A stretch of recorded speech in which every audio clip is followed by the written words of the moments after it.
The essential message is that any sentence that comes out of the mouth of a chief product officer that doesn't have a currency symbol in it is one that the rest of the executive team can't hear and doesn't care about, right? And so the book is structured so that we can talk about the money that comes with the things we're doing. We're building really cool features. We're building new products. We're building new subscription tiers. We're fixing bugs. We're building architecture. And notice none of that had currency symbols in it. So a good part of my executive team doesn't care, right? You mentioned something about 3 numbers, right? So 2 and one you're going to pull out of thin air. Right. Talk to me about like somebody who comes and says like, I don't like that number. What do you do? So I think of it not as an assertion. It's not a demand. I don't stand on the top of the hill and bang my drum and say I'm right.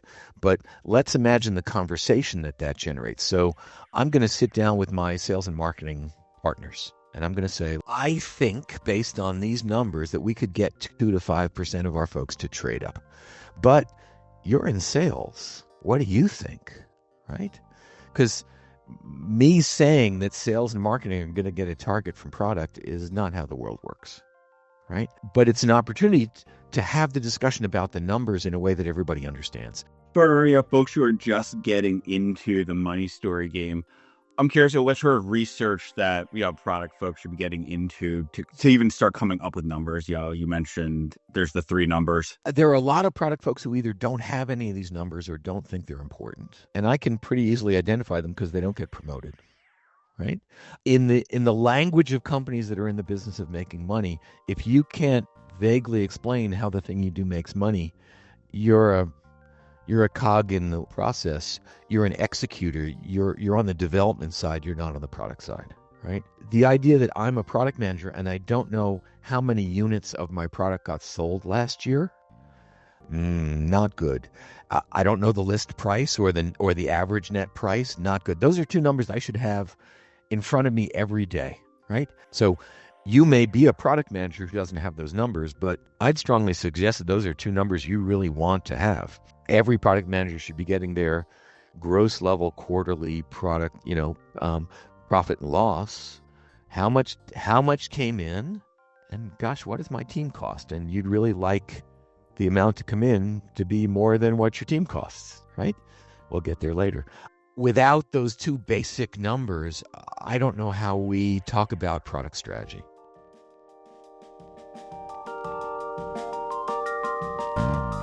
Dan, we just got done talking with Rich Mironov live from Portugal. An amazing conversation. Give me your takeaways. Well, first off, his new book, Money Stories, is an immediate must read for product managers and product leaders. A ton of just practical insights. For me, really focusing on how I communicate the dollar impacts of product decisions. So come for that. Stay for our conversation on AI. And I think one of the biggest takeaways is right at the back of Rich's book, right? Don't bring a backlog to a gunfight. Right. Practical things that we can do today. That's what Rich is all about, right? Let's get it. We are here today with Rich Mironov, and I'm really excited for this because we're going to do something different than we've ever done before. We're going to introduce Rich by saying, go back and listen to the last 2 episodes with Rich, because this is going to be part 3 in our Product Momentum Rich Mironov MBA program. But Rich, you are, I believe, the first guest to be on 3 times. So welcome back to the Product Momentum podcast. Rich, we're really excited to have you. That's exciting. Do I win something? Dan will tell you what you win at the end. So Our gratitude. listening to the old episodes, going back to quotes like roadmap amnesia and talking about companies that may not have a strategy and how you propose strategy to the executive tier, it's just things that always resonate. Rich has a new book out coming called Money Stories. We're really excited to hear about the book today, but tell us about why you wrote this book and why now. Sure. So this is material that's really been rattling around in my head and on my talks and blog and, in public spaces for, 6 or 8 years now. And I got really, really tired of having to get up and give the talk again. And it's something that comes up. So most of what I'm doing these days is I'm doing one-on-one coaching for chief product officers at B2B enterprise software companies. And the thing that comes up over and over and over again, and I wish it wouldn't, is that we as product folks really, really love what we do, and we're really impressed with ourselves and our processes and our product operating models, and we want everyone else to love it too. And so a lot of my coaching is about trying to explain to the folks who are chief product officers at these companies that the rest of the executive team just isn't very interested in that, which comes as a shock, right? And having done this in front of big audiences and one-on-one, and it seemed time to come back and put it in a little book that said, if you want to communicate really well with the revenue side of your executive team, you have to talk about money and not product processes. That's something that when you were at our conference and you led a workshop, that was what we worked on for 4 hours one day. And that was how many years ago? It was 2023. Okay, so all right. Not too long ago, right? So I have some questions there, but I wanna stick with the book. Talk to me about like different types of money stories. Help qualify this for people that are listening. Right. Oh, and the essential message is that any sentence that comes out of the mouth of a chief product officer that doesn't have a currency symbol in it is one that the rest of the executive team can hear and doesn't care about, right? And so the book is structured so that we can talk about the money that comes with the things we're doing. We're building really cool features. We're building new products. We're building new subscription tiers. We're fixing bugs. We're building architecture. And notice none of that had currency symbols in it. So a good part of my executive team doesn't care, right? I would like them to. I would love them to. So the book lays out a really, really simple model. It says a money story has no more than 3 numbers in it, and we only multiply. And 2 of the numbers and one of them you're going to reach into the air and make up or estimate. So, for instance, there's a whole section on upsell stories. And we as product folks tell these stories all the time. We say, if we could just add this really cool feature, actually this year we'd say, if we could add this really cool AI feature to the silver tier of our product, because we have a bronze, silver, gold subscription model, we get a lot of our bronze subscribers to trade up to the silver subscription and pay us more money, right? That's why we do it. We're going to put this really cool feature, this insight generating feature in the silver version of the product, and our bronze customers are going to pay us more money. But what we don't do is we don't finish the sentence. We don't say to the executive team, well, we have 25,000 bronze subscribers, and the upcharge from bronze to silver is $100 a year. And we think, we hope that we might get 5 or 8 or 10% of those folks to get so excited about this feature that they're going to pay us more money. And if we multiply 25,000 subscribers times $100, so that's $2.5 million times 10%, that's 250,000. Right now, it's a wild estimate. We always do a range. But as soon as I say there's $250,000 or $500,000, if we can build this feature, I have everyone's attention. So the middle part of the book is me laying out 5 or 6 of these very generic template stories. There are upsell stories. If we do this, people will trade up on the subscriptions, right? There's the boosting volume story. So if we're in the per transaction, we sell airline seats or clothing online or books online or units of things. We want a story that says, well, if we made these things more attractive, the folks who are going to buy 10 next month would buy 15, right? Or 12 or 100, right? And if we multiply the numbers, say we have a lot of customers and they're going to buy 6 more, and on each one we make an extra 472 euros or whatever currency we're in, then we're telling an upsell story. Now, mathematically, it's exactly the same as the volume story, right? They're all the same, but the way I laid out the book was to have these sections of upsell story and boosting volume story and retention story and new customer acquisition story, so folks could find a story that feels like the one they need. I love it. You mentioned something about 3 numbers, right? So 2 and one you're going to pull out of thin air. Right. We had a guest on recently, Phil Hornby, who said that we're paid to have an opinion in product. Yeah, we're not paid necessarily to be right all the time. That's Talk correct. to me about like somebody who comes and says like, I don't like that number. What do you do? So I think of it not as an assertion. It's not a demand. I don't stand on the top of the hill and bang my drum and say I'm right. But let's imagine the conversation that that generates. So I'm going to sit down with my sales and marketing partners and I'm going to say, look, we have 25,000 bronze customers. And if we can get them to go up to silver, it's an extra $100 a year. I think based on these numbers that we could get 2 to 5% of our folks to trade up. But you're in sales. What do you think? Right? Because me saying that sales and marketing are going to get a target from product is not how the world works, right? But it's an opportunity to have the discussion about the numbers in a way that everybody understands. So sales can say, well, here's a really, really long list of folks who've been demanding this. Maybe 5% is too low. And marketing comes back and says, well, we've run a lot of campaigns and we've never had anything that got more than a 0.5% uptick, right? And we're going to argue about the one number that's the swag, right? And it's really not important whether we get it accurate. It's important that we build some consensus around the table that says, yeah, marketing and sales and product think we're vaguely in the right space. It's something between 2 and 5%, right? It drives the discussion instead of me saying, I'm smarter, I'm right, take my number, right? Yeah. And that just doesn't go over so well. For folks who are just getting into the money story game, um, I'm curious what sort of research that product folks should be getting into to even start coming up with numbers. You mentioned there's the 3 numbers. Yeah. So there are a lot of product folks who either don't have any of these numbers or don't think they're important. And I can pretty easily identify them because they don't get promoted, right? In the language of companies that are in the business of making money, if you can't vaguely explain how the thing you do makes money, you're a cog in the process. You're an executor. You're on the development side. You're not on the product side, right? And a lot of people are put there. Maybe their organization doesn't want them to do that, or they don't have access. But uh, the idea that I'm a product manager and I don't know how many units of my product got sold last year, not good.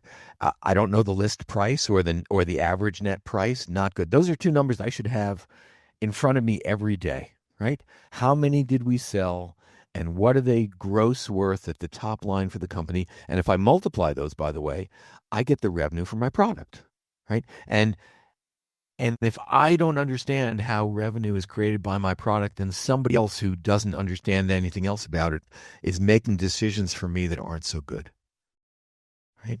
And I'm being put in the closet where I get to sit with engineering and design, but not with the people who make decisions and allocate money and set strategy. So you may be a product manager who doesn't have those numbers, but I'd strongly suggest that those are 2 numbers you really want to have. Every product manager should be getting their gross level quarterly product, profit and loss.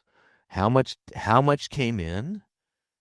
And gosh, what does my team cost? And you'd really like the amount to come in to be more than what your team costs, right? We'll get there later. Without those 2 basic numbers, I don't know how we talk about product strategy. Yes, customers love us. Yes, we have an NPS score, but that's not what drives companies every day. That's not how decisions get made. That's not how money gets allocated. That's not how headcount happens. So you could decide that you don't know those or you don't care, but I think you're playing a different game than the product managers who are going to advance their products, advance themselves, and make a mark in the world. Yeah, I think so. For product managers out there, like if you don't have that information, there should be a rallying cry to be curious and start finding it out. It should. And in most places, if you just asked, it would be very easy to find. And there are some companies that hide their financials, but again, I don't know how you'd be a product manager and grow your product if you're not allowed to know how much money it's bringing in. For sure. So one of the money stories you mentioned in the book is around kind of the cost saving story. Yeah. And you have a bullet in there that I thought was especially applicable, right, to kind of today's market climate of like, hey, these money stories we should be extra careful about because like now we're talking about things that potentially impact people's lives and, how organizations are structured. So I'm curious how in your experience you kind of handle those conversations with clients. Um, Let me take a step back too, because what I find is that the cost saving stories are much less powerful than the revenue stories. Sure. If there's a revenue story you can tell about why the thing you're doing is going to bring money into the company, it's almost always way bigger, way more interesting, and leads to the right place, right? Um, Typically, when we're telling cost saving stories, and let's exclude R&D for just a minute, right? Let's say we're a big logistics company and we have a lot of trucks and a lot of people who drive trucks and who put boxes on trucks, and we have some bit of tech that's going to route the trucks better so we need fewer trucks, or um, somehow makes it easier to load the trucks and drive the trucks, right? If we tell a story like that, we're going to come back and say, we need fewer trucks, we need fewer drivers, we need fewer truck loading people, right? And so we're going to multiply the average salary of those folks by the number of them that we don't need anymore, and we're going to get savings to the company. But obviously in the front of that is we're going to have less people. We're either going to fire folks we have, or we're going to not hire more folks as we grow. And my observation over and over again is that it's easy to overestimate how much savings we're really going to get, and that it's really easy to fire a lot more people than the savings we're going to get, especially if we haven't gotten it yet, right? So here's a 6-month project to build some piece of tech that's going to save us a lot of money later in the year. But everybody's believing it enough, and the software is going to arrive on time and be perfect, of course. And so we start firing folks before the evidence is in, before the stuff is ready. And yes, it blows up people's lives and livelihoods, and it's a terrible product approach. So I'm always much more cautious with these cost-saving stories because I understand that it's easy to overestimate and it's easy to fire people, at least not so much in Europe, but certainly in North America, right? It's easy to fire people, and it really blows up folks' lives. And so I'm much more willing to go out on a limb and talk about revenue in a way that's a little aggressive than to talk about cost savings in a way that's aggressive, because the human cost is really high. And I guess just because, if anybody read the headlines last week about some particular CEO of a tech company who fired 40% of all the employees of his company because he's pretty sure that AI is going to replace them all, I really, really hope that he's already seeing that savings.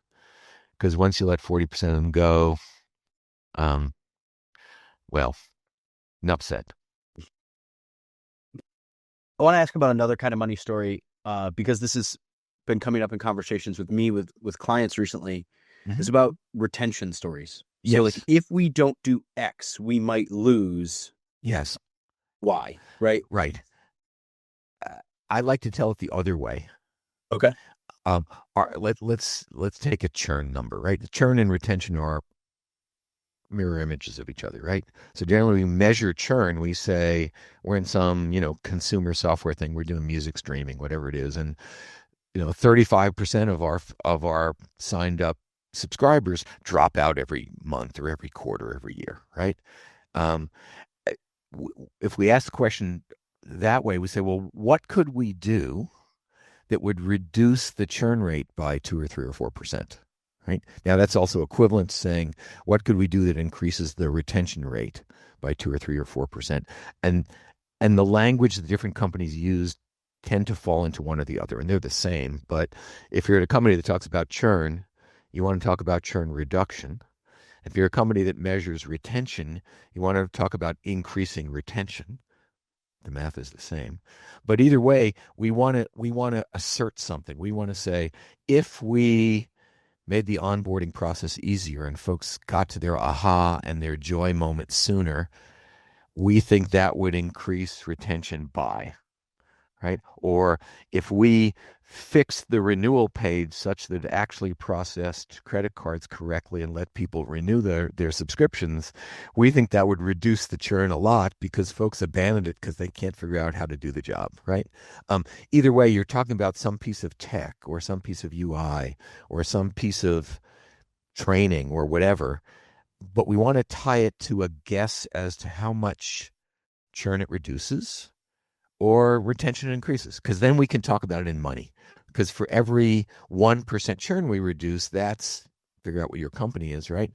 $15 million on the top line. And suddenly everyone in the room wants to know how we're going to reduce churn by 1% because $15 million on the top line really got their attention instead of talking about dark patterns and workflows. When we talk about retention, are we talking about bottom line then? No, I think so. Generally, you measure your total subscription revenue, right? Yeah. And more retention means you have more people who renew. Now, some people divide new accounts from renewing accounts. I think that's silly. Maybe it doesn't matter, right? But if we lump all of our subscribers together, we say, look, we're keeping 72% of them at the annual renewal. If we could keep 78% of them, 6% more, that would be worth, it's top line money, right? It's more dollars in for the subscriptions for what we do. Okay. So say I'm listening to this podcast and I'm like, this is excellent. I want to start flexing my money story muscle. How do I get started? Right? What's the first thing that I should do? Well, the first thing you should do is buy a copy of the book, I think, right? It's Love it. It's very short. It's 88 pages, including all the footnotes and the acknowledgments. It's an hour's read if you go through it, but there's probably 40 or 50 examples in there. And to me, they're all the same because it's the same three numbers we're multiplying. But again, market entry story, new customer acquisition story. I've grouped them in a way that you might only go to one of those sections, say, okay, I'm in the subscription software business, so the upsell and the retention are the two I care about. I can skip the other four.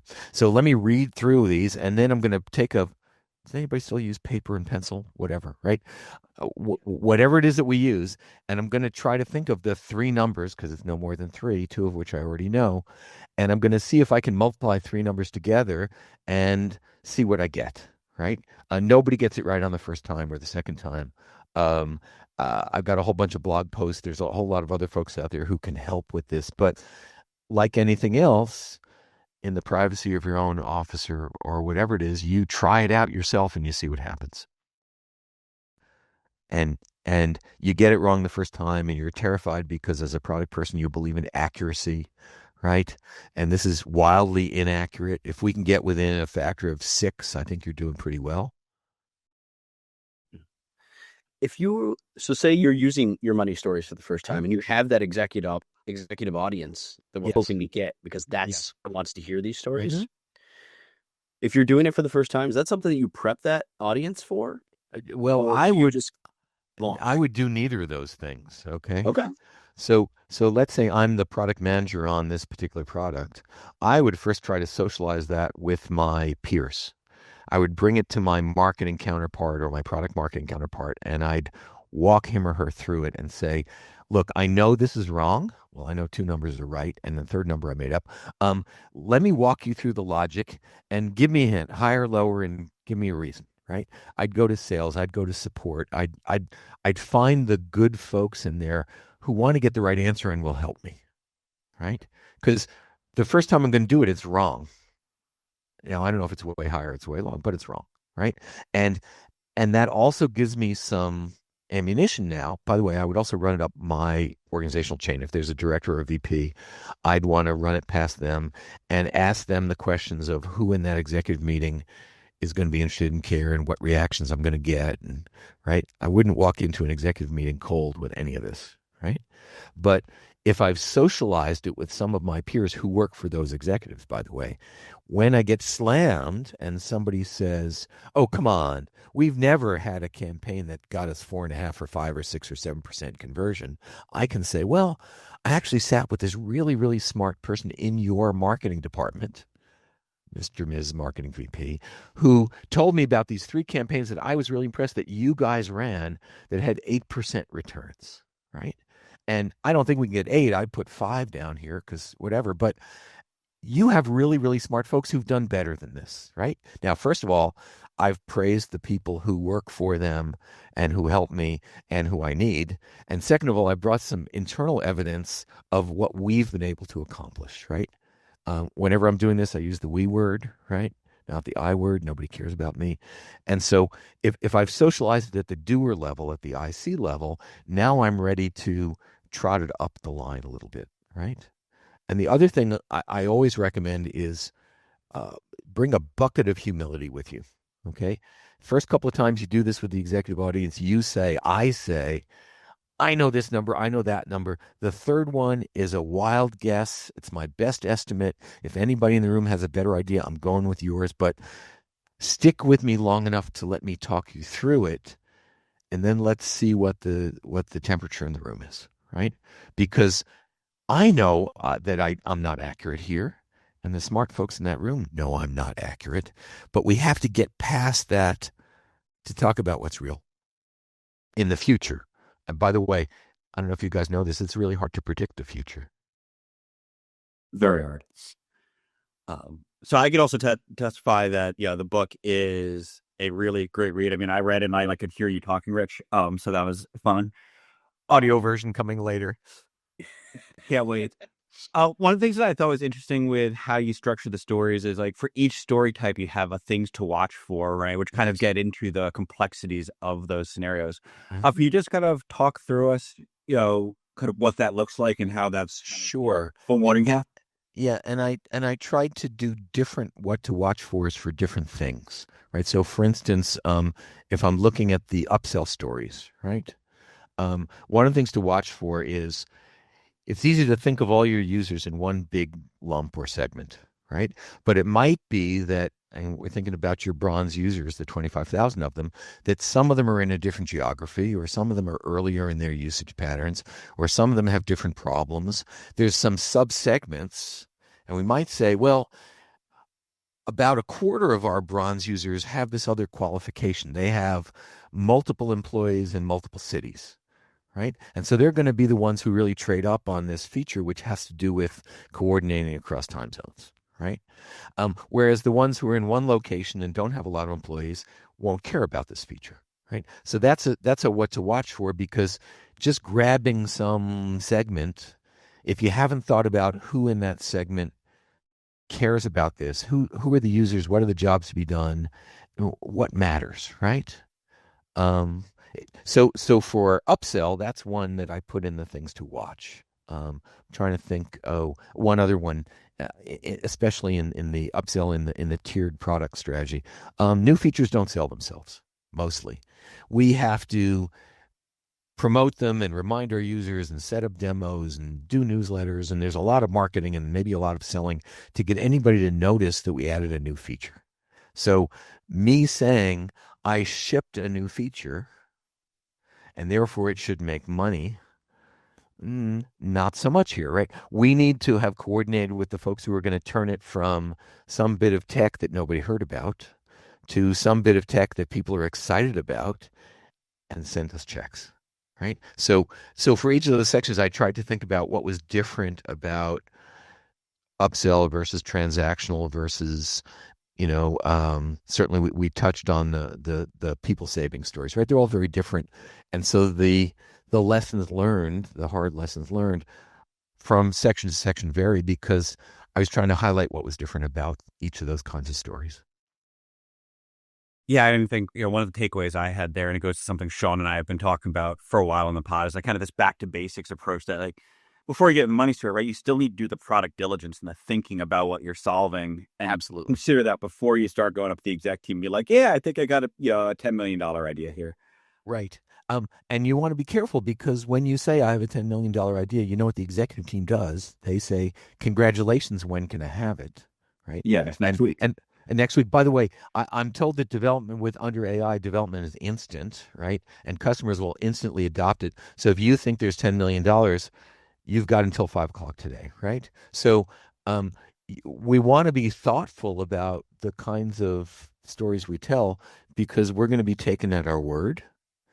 And again, something that takes 6 months or 18 months to build, there's a lot of things that happen in the world between now and then. And, odds are that the delivery date's late anyway, right? Because almost always it is. So um, I always talk about ranges. Look, I think this might be worth between 200 and 800,000. Okay, that's good enough to get a budget. That's good enough to figure out where in the ranking it goes. That's good enough to decide if we're going to fund it. I have a question around your philosophy over the last few years, as specifically in software development, how the market, we know that the market's changing with AI. Sure. Right. Uh-huh. And Dan, there it is right there, our contractual obligation to say AI. Right. Okay. So you mentioned early on that one of your motivations for writing the book was because you got sick of traveling and doing the roadshow. But what's changed? Has anything fundamentally changed, or even maybe not fundamentally, maybe it's too much of a lead? Like, what's really changed over the last 3 or 4 years of your philosophy around the way that we should be talking about money? I don't think the philosophy's changed much at all in the last 8 years. But Okay. if we look at the last 18 months, back to your AI, right? So I just for historical interest, I worked on some AI stuff in 1979, right? And by the way, it didn't really work then either. And those of us who are old enough have been through 4 or 5 or 6 AI winters and AI hype cycles. This one's real. This one's big. This one's got investments like no one's ever seen on the planet, right? It's all going to come crashing down soon, I think. But so there's no way to avoid it. There's no way to hide. But if we think about the things that are automatable and the things that we're going to get assistance on, they're the same ones that don't really earn us a place in the game. Okay, so taking notes and doing transcripts is something I used to do by hand and listening to recordings, right? Not value add.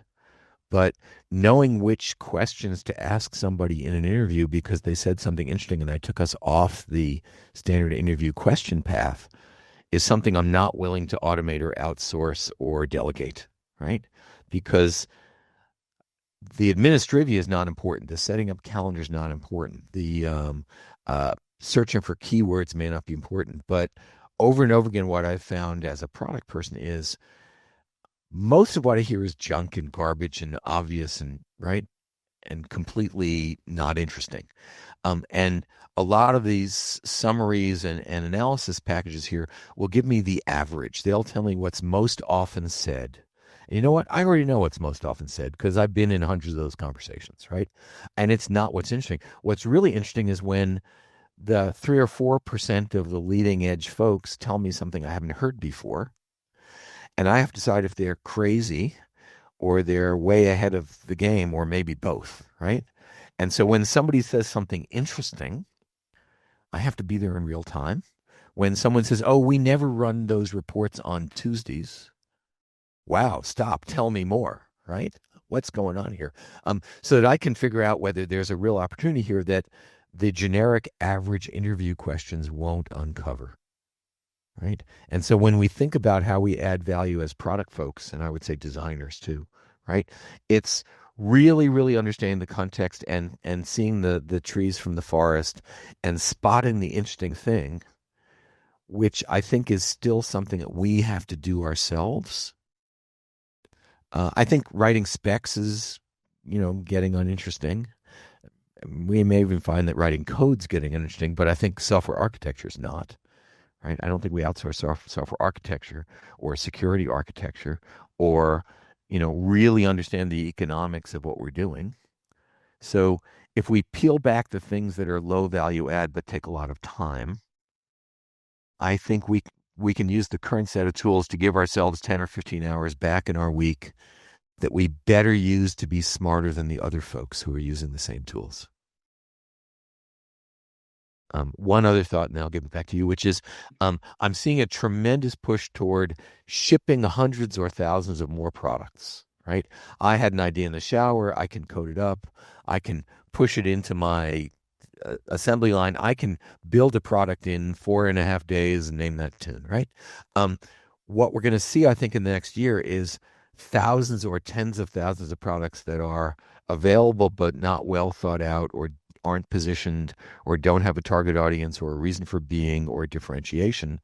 And the buyers and users are going to be so clogged with product slop, it's going to be really, really hard to get the message out on the good stuff.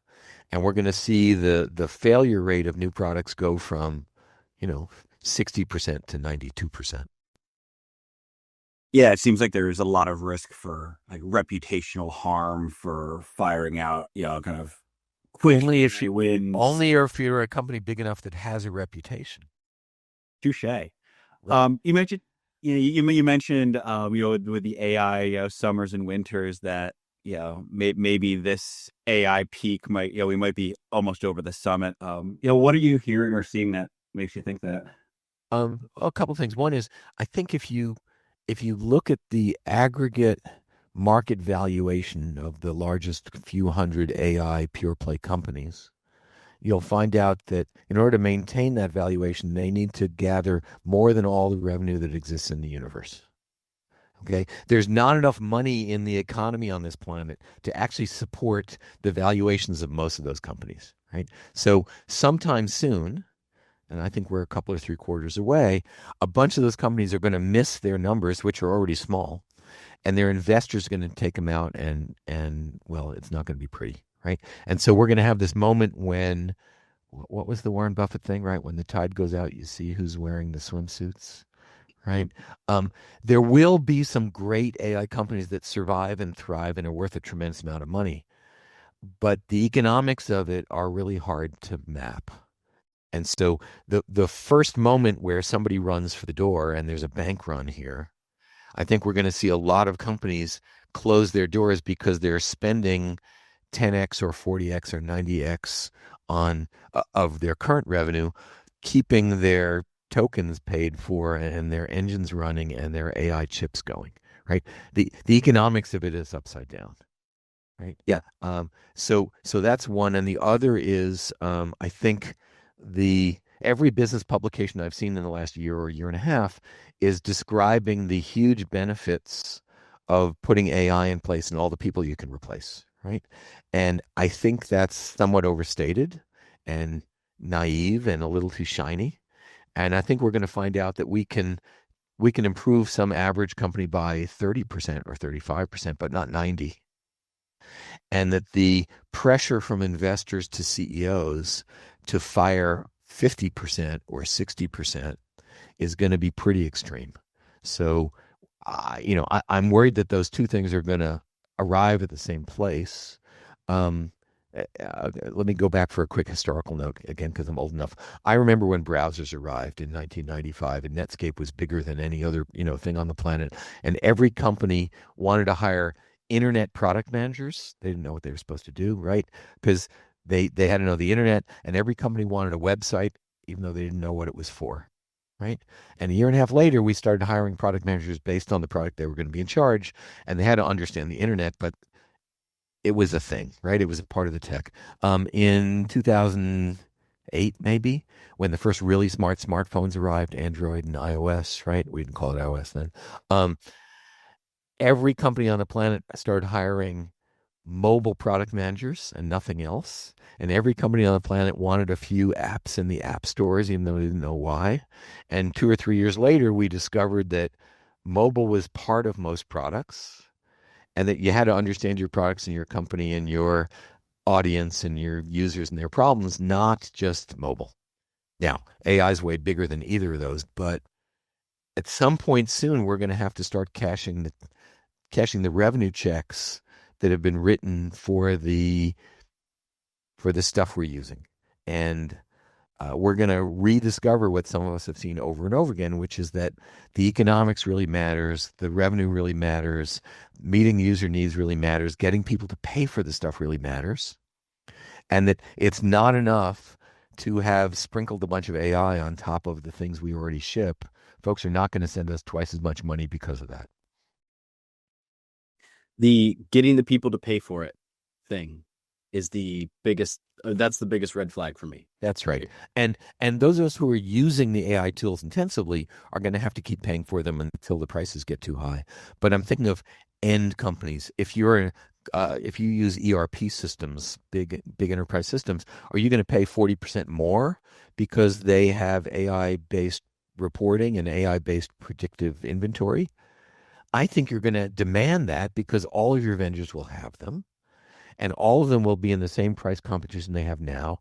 And I didn't get more budget for my manufacturing company because you did those, right? And so what I see is that very quickly these become the competitive standard. These become the must-have. These become the table stakes. And I'm not sure they generate a lot more money. Now, maybe those companies save a lot because they have fewer people building it, but we're really in the same place. So, blood from a stone. I love it. Well, a little bit of a somber note to end on, but Sure. I think a great business story, right? Well, and if we come back to, again, my fundamental says, as a product manager, as a product leader, as a chief product officer, I can't just talk about the tech, right? Yep. If I'm going to get the next 5 million for really good, agentic tools, right? I have to tell a story to the executive team that it's going to earn me $30 million because R&D is not a cost center, it's a profit center, right? And so typically a company needs to see 5 or 6 times return on the money that goes into R&D. So if I need another 5 million and a bunch of data scientists and some really cool folks and very cool tools, I have to tell a money story that says the company's going to earn that back, or my replacement gets to tell that story. Yeah. I love it. Rich, thank you so much. Closing out your 3rd episode. You are, you've been such a vital part of what we do at Product Momentum. So thank you for being here. Pleasure. Thanks. I've got some takeaways. So 1, be able to explain how your product makes money, right? That's a base. That's a base. That's a base thing, right? Speak to your audience, right? So I think when you're talking about, you have to use money language when you talk to the executive suite. You're knowing your audience, right? That's right. And when you're talking to engineers, then that conversation about Dungeons and Dragons is right on target, or whatever it is, or Star Trek versus Star Wars. You need to know your different audiences and what they care about. And so this is just part of that thought. 3 numbers, 2 you know and 1 you pull. Love that. Socialize your idea to your team because it's wrong, right? Maybe not all the way wrong, but it's at minimum a little bit wrong, right? And then you also have some references that you can use in later conversations, right? And the one thing, if anything, there's that call to action of go and demand your P&L. Go figure out what your P&L was for last month, last quarter, and how can you use that moving forward, right? And I almost always find that there's some relatively junior person in the finance organization who's waiting to be asked and will happily spend a couple hours going through the P&L with you and feeling smart and helping you. We're not alone in this. There's folks all through the company who want us and themselves to succeed. Who are the people who know the answers? Who can help us? Who can support us? And then we can support them in turn. I love it. Rich, you're the man. Thank you so much for being with us today. It's a huge Always a pleasure. Go get them.